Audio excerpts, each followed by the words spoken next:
안녕하세요. 슈퍼노멀입니다.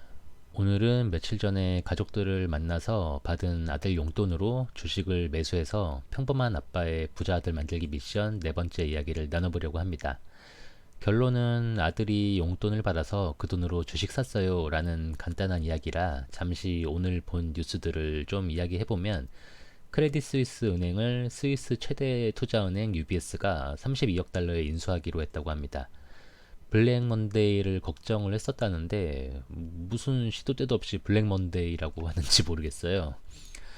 스위스의 1위가 2위를 인수했고 헐값 인수니 어쩌니 하는데 헐값인지 제값인지는 지나봐야 알 것 같습니다. 오히려 인수를 해서 UBS 신용등급이 부정적이라는 이야기도 있습니다. 이렇게 해결이 되는 건가 했는데 또 다른 문제가 있다고 합니다. 크레딧 스위스가 발행한 채권이 있는데 AT1이라고 이 채권이 하나도 구제가 안 돼서 피해를 본 쪽에서 소송을 걸 거다 이런 이야기가 있는데 기사를 읽어보긴 했는데 저는 조금 이해가 안 돼서 이런 일이 있다 정도만 말씀을 드리고 궁금하신 분들은 죄송하지만 기사를 읽어보셔야 할 것 같습니다. 재밌는 이야기를 봤는데 실리콘밸리 은행으로 시작한 은행권 위기에 워런 버핏이 구원투수로 나설 수 있다는 기사가 나오는데 위에 그림이 오마로 개인용 비행기들이 모여드는 모습이라네요. 저는 미국에 대해 잘 모르는데 워런 버핏이 사는 오마하가 시골이래요. 맞나요? 그렇다는데 개인용 비행기가 갈 곳이 아닌데 최근에 엄청 몰려들었다고 합니다. 뭐 20대 정도가 왔대요. 무슨 비밀 대화가 오가는지 모르겠지만 카더라 뉴스에 잘못 대응했다가 제대로 피볼 수 있으니까 조심하라는 이야기가 있어요. 행여 한방 노리시는 분들은 리스크 감수하시고 계좌가 녹아내리는 일이 없도록 주의하셔야 할 것 같습니다.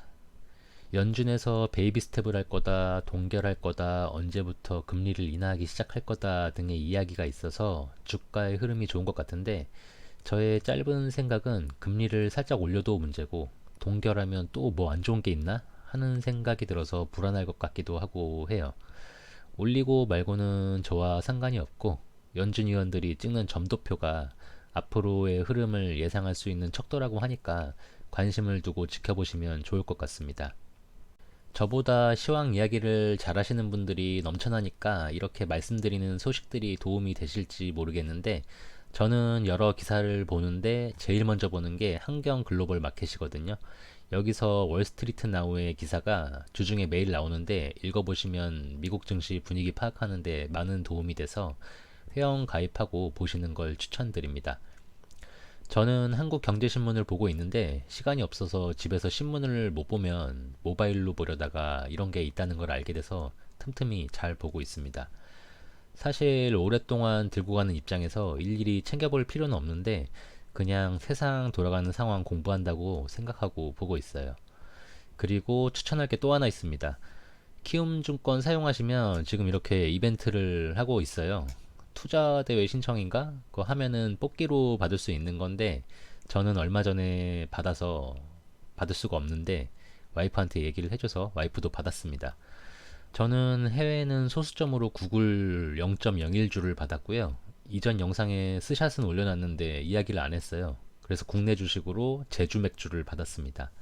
바로 팔아버리려다가 예전에 토스에서 초록뱀 미디어를 받은 적이 있는데 한동안 조금 올랐었던 기억이 있어서 얼마 안 되는 돈이지만 공짜로 받은 거니까 그냥 묵혀보려고 합니다. 숙성이 잘 됐으면 좋겠네요. 이렇게 제주 맥주 한 주를 받았고 처음에는 거의 마이너스 10%였던 것 같은데 이런 모습을 보이고 있습니다. 유일한 근심거리인 계잡주는 비빌대다가 오늘 또 갑자기 올라서 뭔데 뭔데 하면서 찾아봤는데 아무 뉴스가 없더군요.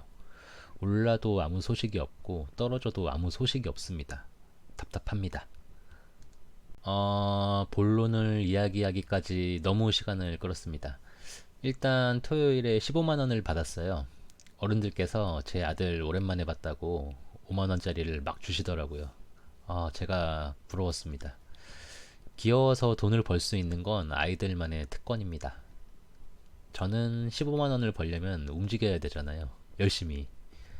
아무튼 처음에 SCHD랑 리얼티 인컴을 매수하고 남은 돈으로 SOX를 사야겠다라고 생각을 했는데 제가 환율 계산을 잘못했어요.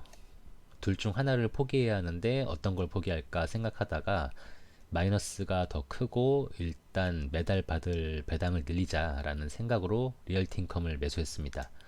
주가가 많이 떨어져서 배당률이 5% 가까이 돼서 충분히 괜찮은 가격이라고 생각을 하고요. 그리고 남은 돈으로 SXL도 매수를 했습니다. 이렇게 야금야금 평단을 낮추면 됩니다. 영상을 만들고 있는 현재 기준으로 오늘 시장 분위기는 나쁘지 않습니다. 지금 기준으로 좋은 가격에 매수했지만 항상 이야기하듯 크게 중요하지 않고 또 언제든 내려갈 수 있기 때문에 결정하고 매수했으면 더 이상 생각을 안 하는 게 낫습니다. 아들 거든 제 거든 마찬가지예요. 아들 계좌야말로 정말 20년 후에 과연 얼마가 되어 있을지 기대가 큰데 돈도 돈이지만 가장 큰 목표는 결과가 좋았을 때 아들에게 투자는 이렇게 해야 한다는 것을 알려주는 게 가장 큽니다. 로버트 기요사키 이분에 대한 호불호가 있던데 부자 아빠 가난한 아빠를 읽어보면 기본적으로 나오는 이야기가 우리가 만들어야 할 모습이라고 생각을 해요. 읽어보면 이런 그림이 나오는데 그림만 보면 다행히 저는 중산층이네요. 몰랐어요. 나갈 게 많아서 쪼들리긴 한데 언제가 될지는 모르지만 부자들의 현금 흐름으로 넘어가려고 노력 중이고요. 저는 못하더라도 아들에게 이렇게 되는 방법을 알려주는 아빠가 되고 싶고 이것을 만드는 과정을 아들에게 보여주고 싶어서 직접 투자하고 매주 블로그에 기록을 남기고 유튜브 영상도 올리고 있고 이게 좋은 교재가 됐으면 하는 저의 희망사항입니다. 이상 오늘 나눌 이야기는 여기까지입니다. 시청해주셔서 감사하고 건강하고 행복하게 또 만나요.